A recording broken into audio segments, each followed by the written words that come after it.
He revolutionized the computer industry and made himself a multimillionaire before the age of 30. This computer entrepreneur had a knack for directing innovation, seeing a need, and then making it available. It combines the best of both worlds. Steve Jobs, co-founder of Apple, started selling personal computers assembled in his garage back in 1976. His partner, Steve Wozniak, is also given credit for starting the PC revolution. Their partnership was the seed of Apple Computer. Jobs left Apple in 1985 after losing a corporate power struggle and started the Next Corporation. He changed the face of entertainment after buying Pixar Animation Studios and is now a very large shareholder in Disney. He returned to Apple in 1996 when Apple bought Next. It wasn't long before Jobs became Apple's CEO and began injecting a new energy back into the company. Product releases included the color iMac computer and the now iconic music iPod. Steve Jobs is both admired and criticized for his skills of persuasion and brilliant salesmanship. His ability to entrance an audience is particularly evident at events like his keynote speeches. In 2001, Apple introduced the iPod. The MP3 player's combination of sound quality and unique click-wheel user interface made the iPod one of the most successful consumer electronics products in history. More than 100 million were sold in just over 5 years. Users then downloaded 1.5 billion songs from Apple's iTunes store.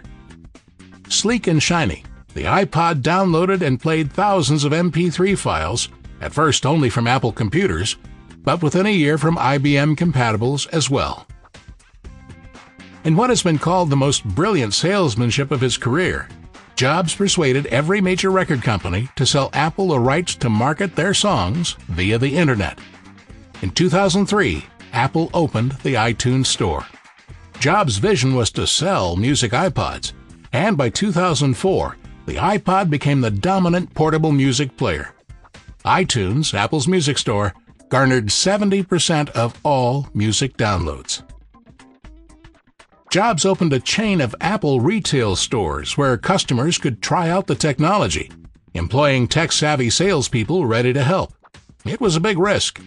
The idea was that if people tested Apple's products, they would understand why they cost more than competing brands. It worked. The stores began turning a profit. iPods were originally just for music, but soon color screens, photos, and video were added.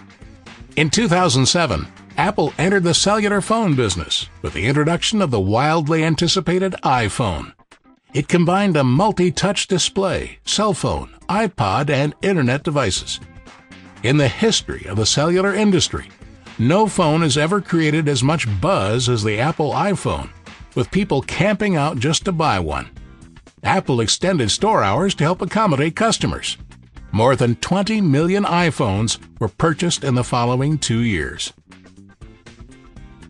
Steve Jobs, entrepreneur, is the poster child of the Silicon Valley. From high school electronics nerd to the driving force at Apple and a principal of the computer revolution, Jobs has smartly emphasized the importance of design and the role aesthetics play in product appeal. Developing products with both function and elegance has earned him a devoted following. After being driven from Apple in failure, Steve Jobs had an astonishing comeback to reclaim the top job. With the extraordinary success of the iPod, the iPhone, and the iPad, Steve Jobs is now hailed as the greatest innovator of the digital age.